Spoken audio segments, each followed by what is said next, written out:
Lab Legenda Oblal Buna. Repin masuk ke dalam rumah. Sambil bersenandung riang, dia menatap es krim yang berada di tangannya dengan mata berbinar. Langkahnya terhenti saat telinganya menangkap suara orang tertawa dari ruang tamu. Karena penasaran, dia pun berjalan ke arahnya.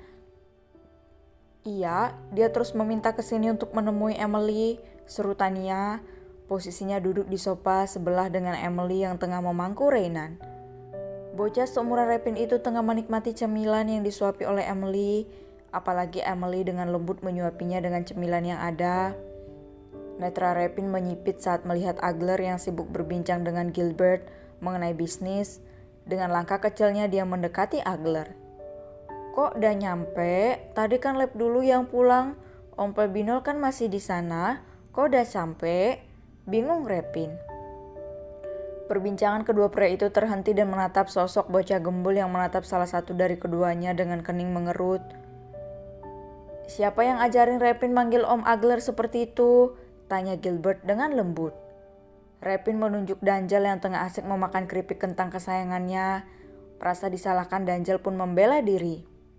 Enggak ya, jangan fitnah kamu Cil, seru Danjal.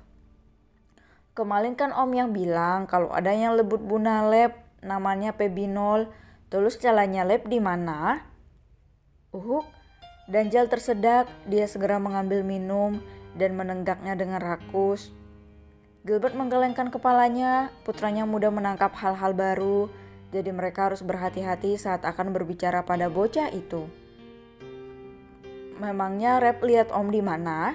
Tanya Agler yang tengah penasaran. Di walung tadi Lep lihat. Minimarket? Warung-warung? Gak lepel ya ke warung? Setelah Danjal mengoreksi perkataan ponakannya. Repin mengerucutkan bibirnya sebal. Belum saja dia selesai berbicara tetapi Danjal sudah menyelanya. Iya minimarket. Lagian juga ke sana Om cuma bawa duit ceban. Cuma cukup jajan ini doang. Gaya elit, ekonominya sulit, dasar. Seru Repin membalas dengan kata-kata pedasnya. Lagi-lagi Danjal tersedak karena ucapan ponakannya yang menusuk relung hatinya. Pedes banget Jir, batin Danjal. Repin kembali menatap Agler, pria itu tengah bingung dengan perkataan Repin. Memangnya Repin lihat Om Agler di mana? Om Agler datang setelah kamu pergi tadi, sahut Alfred. Repin berbalik menatap sang opa yang juga tengah menatapnya. Iya, tadi lab ketemu Om Agler, pakai masker sama. Repin menghentikan ucapannya saat melihat seorang bocah seumurannya asik bermanja ria di pangkuan sang bunda. Tangannya meremas sebungkus es krim di tangannya. Wajahnya merah padam dengan hidung yang kembang kepis menahan amarah. Itu bunanya Lab ndak lagi oblal Buna Lab. Tunggu ndak, hilang otaknya nanti. Gilbert segera membawa Repin ke pangkuannya agar putranya itu tidak mereong di saat kumpul seperti ini. Lepasin Dedi, lepas biar Lab hajal dianya. Ngambil Buna Lab seenaknya. Lab ndak lagi oblal Buna ya. Bagi Repin meronta saat Gilbert menahan tubuhnya. Gilbert, maafkan putraku, aku akan segera mengambilnya. Ujar Agler sambil beranjak dari duduknya. Namun di luar dugaan Gilbert menahan lengan Agler. Dia menyuruh Agler duduk dan membiarkan Reynan di pangkuan Emily. Biarkan saja, kasihan Reynan, ujar Gilbert. Tapi Repin dengan Dedi, tadi Dedi membeli kucing untuk Rep. Mau lihat? Bujuk Gilbert.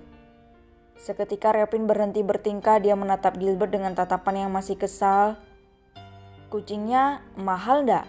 Kalau kucing kampung Lab ndak mau, seru Repin dan melipat tangannya. Gilbert menggelengkan kepalanya, dia mau beli kucing mahal dan putranya menyangka dirinya mengambil kucing jalanan. Enggak mau pasti itu Kak, takut sama-sama ngereong nantinya, sahut Danjal. Repin menatap omnya itu dengan matanya menyipit kesal.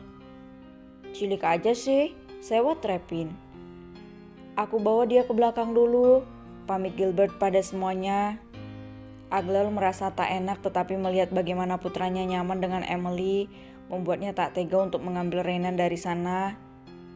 Gilbert sengaja membiarkan Renan bersama Emily karena sejak bayi Renan tak pernah merasakan bagaimana kasih sayang sosok ibu. Sepupunya Agler berperan sebagai ayah sekaligus ibu untuk putra tunggalnya. Jadi Gilbert berpikir tak apa untuk membiarkan Renan dekat dengan Emily.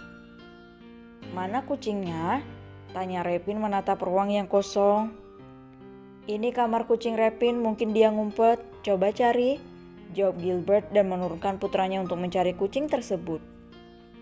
Repin mulai mencari ruangan yang Gilbert desain khusus untuk kucing, di mana sudah ada tempat tidur kucing dan bermacam mainan yang kerap kali kucing pelihara mainkan. "Itu kucingnya, Dedi?" tanya Repin menatap kucing yang duduk di atas papan gantung. "Iya, itu kucingnya," ujar Gilbert. Repin terdiam, dia mendekati kucing itu dengan kening mengerut. Kucing berwarna putih dengan bola mata berbeda. Warna membuat Repin merasa aneh dengan kucing tersebut. Pasalnya baru kali ini dia melihat kucing secantik itu. "Cantik kali kucingnya," gumam Repin. "Cantik, dia jantan boy," ujar Gilbert. "Laki-laki, Dedi? Kok cantik? Walia ya?" Gilbert mengurut pangkal hidungnya. Mana bisa kucing dikatakan waria? Putranya benar-benar membuat orang darah tinggi. "Repin nemuin bahasa waria dari mana?" tanya Gilbert dengan lembut. "Dari Om Danjel, kemarin nonton di apa itu namanya? Social distancing," seru Repin. Gilbert menepuk dahinya. "Sosial media, Repin," ralat Gilbert. "Sama aja, beda tipis kok ya," seru Repin tak mau kalah. Repin berjalan mendekati kucing itu, tetapi kucing tersebut memundurkan langkahnya dengan bulu dan ekor yang berdiri menatap Repin tajam. "Sini cantik, sama lab sini ayo," seru Repin sambil merentangkan tangannya. Kucing tersebut menunjukkan taringnya, tangannya memukul-mukul angin agar Repin menjauh. Namun bocah itu malah semakin dekat membuat kucing itu terpojok. "Repin, jangan ditakutin kucingnya, nanti dicakar loh," peringat Gilbert ketika dia lupa untuk memakaikan kuku pelindung untuk kucing itu supaya tidak mencakar sembarangan. "Brak, meong, hua." "Makanya jangan ngeyel kalau dibilangin." Emily tengah mengobati wajah putranya yang baru saja dicakar kucing barunya. Repin menangis karena merasakan sensasi perih yang luar biasa. "Tadi Dedi doain Lab dicakal Buna, jadinya kucingnya nyakal Lab. Hiks, jadi jangan Lab aja yang dimalahin. Hiks, Dedi juga salahin," adu Repin dengan wajah malasnya. Gilbert melotot tak terima. Apa-apaan putranya itu menuduhnya seenaknya saja. Tadi dia hanya memperingati Repin, bukan mendoakan. "Sini, Lei tiup, kata papa kalau ditiup jakitnya ikut terbang," saut Repin dengan lembut. Dia meniup pipi Repin. Air mata Repin semakin luruh. Orang-orang di sana yang melihatnya menyangka jika Repin terharu dengan perlakuan Renan. "Kok makin nangis sih? Udah dong, kan ditiup tuh sama abang Renan ya," seru Emily. Umur Renan jauh lebih tua beberapa bulan dari Repin sehingga Emily mengajarkan putranya untuk memanggil Renan dengan sebutan abang. Agler tersenyum menatap Emily yang bersikap adil pada Renan, padahal Renan hanyalah anak dari sepupu suaminya. Hiks, Hiks Buna," isak Repin sambil merentangkan tangannya. Dengan kebingungan, Emily menyambut tangan Repin dan membawanya ke pelukannya. "Kenapa sayang?" tanya Emily mengusap bahu putranya dengan lembut. "Mulutnya bau, Hiks bau mulutnya," isak Repin yang semakin keras. Gilbert tersenyum kikuk pada Agler dan juga Tiara, merasa ucapan Repin sangat menyinggung perasaan Renan. "Renan sayang, kamu habis makan durian?" tanya Emily sambil mengusap pipi gembul Renan. Renan mengangguk pelan, dia mengeluarkan permennya yang memiliki rasa durian. Emily mengangguk paham, bukan bau mulut melainkan bau durian. "Maaf Agler, Tante, Repin gak suka bau durian," Maaf dia kalau ngomongnya suka nyeplos, ujar Emily merasa tak enak. Gak apa-apa nak, kami mengerti. Lagian Renan juga gak masalah kan ya? Ujar Tiara mengelus bahu Renan. Renan menatap Repin yang masih saja menangis. Tatapannya turun pada celana Repin yang terlihat menggembung. Udah gede kok celananya masih pakai popok, masih suka nyompol ya? Udah bocel tuh, seru Renan membuat Repin tambah menangis.